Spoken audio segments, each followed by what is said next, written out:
দেখতে দেখতে ঘোরাও শেষ হয়ে এলো। আজকে পাহাড়ের শেষ দিন, আর আজকে আমরা থাকছি পাপড়খেতির একটা হোমস্টেতে। ভীষণ সুন্দর সাজানো একটা হোমস্টে। এটায় কটেজটাতে আমরা ছিলাম, এই পুরো কটেজটাই আমরা নিয়েছিলাম। নিচে দুটো রুম, উপরে দুটো রুম। যেহেতু আমরা লোক অনেকজন, এই হলো একটা বেডরুম। বেডটা ছিল কুইন সাইজের, আর সাথে ছিল সোফা। রুমটাও বেশ বড়, বাথরুমটাও ছিল বেশ সুন্দর পরিষ্কার, তবে বাথরুমটা খুব ছোট ছিল। নিচের বাথরুমগুলো আবার বেশ বড় ছিল, আর তার সাথে ছিল এরকম সুন্দর একটা ব্যালকনি, আর ব্যালকনি থেকে ভিউ ছিল ভীষণ সুন্দর। আর এটা ছিল এখানে একটা ভিউ পয়েন্ট। প্রচুর বড় একটা হোমস্টে। ঘুরতে ঘুরতে কিন্তু আমাদের পা ব্যথা হয়ে যাচ্ছিল, এতটাই বড় ছিল হোমস্টেটা। আর তার সাথে এত সুন্দর ভিউ, আর পাশে পাহাড়ি ঝর্ণার আওয়াজ। ভীষণ ভালো লাগার একটা জায়গা।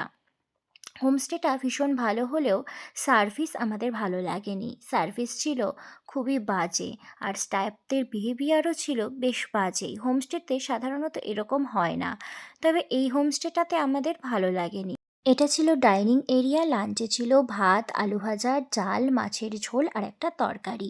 আর প্রত্যেকটা বাসন ছিল খুব সুন্দর কাঁসার। দেখা হচ্ছে আবার নেক্সট ভিডিওতে।